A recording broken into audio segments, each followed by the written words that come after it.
Halo semuanya, perkenalkan saya Siti Nur Afifah dari program studi Ilmu Komunikasi. Di sini saya akan menjawab tugas 1 mata kuliah logika. Di sini saya akan menjelaskan mengenai term dan logical fallacy. Term itu sendiri merupakan unsur dasar dalam suatu pernyataan atau proposisi. Term terbagi menjadi beberapa jenis yang diklasifikasikan berdasarkan wujudnya, cara menyatakannya, dan cakupannya. Mari kita bahas term yang pertama. Term berdasarkan wujudnya terbagi menjadi 2, term konkret dan term abstrak. Term konkret merupakan term yang merujuk pada hal-hal yang dapat ditangkap oleh panca indera, contohnya mobil, meja, buku, dan lain sebagainya.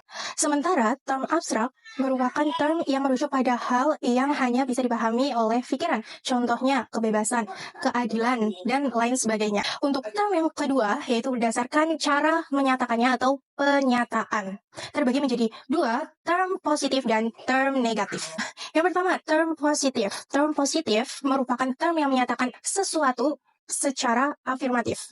Contohnya, pelajar, orang jujur.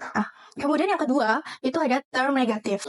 Term negatif menyatakan ketiadaan atau penyangkalan seperti bukan guru atau tidak ramah dan lain sebagainya. Untuk term yang ketiga, itu berdasarkan cakupannya. Terbagi menjadi 2 juga. Yang pertama, term umum, dan yang kedua, term khusus. Kita bahas yang pertama, term umum. Term umum itu mencakup banyak objek atau banyak individu. Contohnya manusia, contohnya hewan, binatang, atau yang lainnya. Sementara term khusus itu merujuk hanya satu atau beberapa individu saja. Contohnya Soekarno, contoh lainnya Afifah. Setelah saya membahas term dalam logika, saya akan membahas mengenai logical fallacy. Logical fallacy merupakan kesalahan dalam bernalar yang membuat sebuah argumen menjadi lemah atau menyesatkan.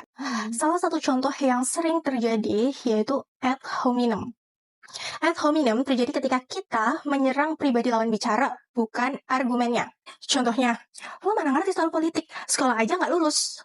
Padahal yang dibahas adalah ide, bukan latar belakang orang itu. Kemudian bagaimana cara menghindari logical fallacy? Yang pertama, fokus pada argumen, bukan personal.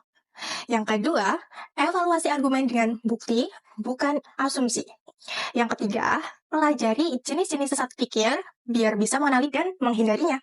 Yang keempat, berpikir kritis dan terbuka dalam diskusi. Jadi, logical fallacy ini bisa membuat diskusi menjadi tidak sehat. Terima kasih. Sekian dari saya. Itu jawaban saya. Assalamualaikum warahmatullahi wabarakatuh.